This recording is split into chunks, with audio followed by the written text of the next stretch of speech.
नमस्कार, जय माता की। कैसे हैं आप सब लोग? आशा करती हूँ कि आप सब लोग स्वस्थ होंगे, खुश होंगे। आइए जानते हैं हलषष्ठी व्रत के बारे में और साथ में जानेंगे हलषष्ठी व्रत की कथा। संतान की दीर्घ आयु और कुशलता की कामना के लिए महिलाएं जो है हर साल हलषष्ठी का व्रत करती हैं। माना जाता है कि इस दिन व्रत रखने से संतान को सभी कष्टों से मुक्ति मिलती है। इस साल हरषष्ठी का व्रत जो है शनिवार 24 अगस्त को रखा जाएगा। बलराम जी का मुख्य शस्त्र हल और मुसल है, इसलिए इन्हें हलधर भी कहा जाता है और इन्हीं के नाम पर इस पर्व का नाम हल षष्ठी पड़ा है। हल षष्ठी के दिन माताओं को महुआ की दातुन और महुआ खाने का विधान है। आइए जानते हैं कि इसकी पूजा विधि क्या है।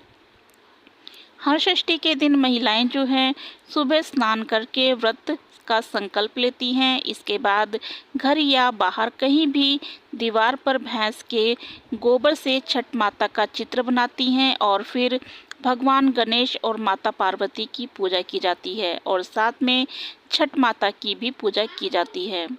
कई जगहों पर घर में ही गोबर से प्रतीक रूप में तालाब बनाकर उसमें झरबेरी, पलाश और काशी के पेड़ लगाती हैं और वहां बैठकर पूजा अर्चना की जाती है और हरषष्ठी की कथा सुनती है। मान्यता के अनुसार इस व्रत में गाय के दूध का सेवन जो है नहीं किया जाता है। इस दिन भैंस के दूध और घी, सूखे मेवे, लाल चावल आदि का सेवन किया जाता है। इस दिन गाय के दूध और दही का सेवन करना वर्जित माना जाता है। आइए जानते हैं कि हलषष्ठी व्रत का महत्व क्या है। हलषष्ठी के दिन संतान की प्राप्ति और सुख समृद्धि के लिए महिलाएं जो हैं व्रत रखती हैं और नवविवाहित महिलाएं जो हैं संतान की प्राप्ति के लिए ये व्रत करती हैं।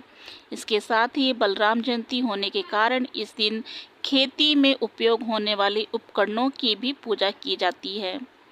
आइए जानते हैं कि हलषष्ठी व्रत की कथा क्या है। सबसे पहले प्रचलित कथा के अनुसार एक ग्वालिन दूध दही बेचकर अपना जीवन व्यतीत करती थी। एक बार वह गर्भवती दूध बेचने जा रही थी, तभी रास्ते में उसे प्रसव पीड़ा होने लगी। इस पर वह एक झलबेरी पेड़ के नीचे बैठ गई और वहीं पर एक पुत्र को जन्म दिया। ग्वालिन को दूध खराब होने की चिंता थी, इसलिए वह अपने पुत्र को पेड़ के नीचे सुलाकर पास के गांव में दूध बेचने के लिए चली गई। उस दिन हल छठ का व्रत था और सभी को भैंस का दूध चाहिए था, लेकिन ग्वालिन ने लोभवश गाय के दूध को भैंस का दूध बताकर सबको दूध बेच दिया। इससे छठ माता को क्रोध आया और उन्होंने उसके बेटे के प्राण हर लिए। ग्वालिन जब लौट कर आई तो रोने लगी और अपनी गलती का एहसास किया। इसके बाद सभी के सामने उसने अपना गुनाह स्वीकार किया और पैर पकड़कर माफ़ी मांगी। इसके बाद हर छठ माता प्रसन्न हो गई और उसके पुत्र को जीवित कर दिया। इसी वजह से इस दिन पुत्र की लंबी उम्र की कामना से हल छठ का व्रत और पूजन किया जाता है। अगर आपको ये कथा अच्छी लगी हो तो प्लीज़ लाइक कीजिए, सब्सक्राइब कीजिए और साथ में बेल आइकन को प्रेस ज़रूर कीजिए। धन्यवाद। जय माता की।